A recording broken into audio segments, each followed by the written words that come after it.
Aktris sekaligus politikus Marissa Haque dikabarkan meninggal dunia di RS Primer Bintaro, Jakarta Selatan, Rabu 2 Oktober 2024, pukul 2 waktu Indonesia Barat. Kabar kepergian istri dari aktor Ikang Fawzi ini pertama kali disampaikan oleh putrinya, Chiki Fawzi, melalui story pribadinya di Instagram. Marissa Haque dikenal melalui kiprahnya di dunia seni peran serta politik.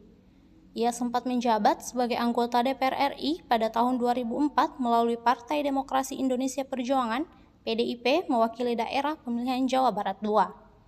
Selain itu, Marissa juga dikenal sebagai sosok yang peduli pada isu sosial dan pendidikan. Hingga kini belum diketahui penyebab aktris senior sekaligus politikus tersebut meninggal dunia. Diketahui, jenazah artis tersebut dimakamkan siang ini di TPU Tanah Kusir.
Download Tribun X sekarang, menghadirkan lokal menjadi Indonesia.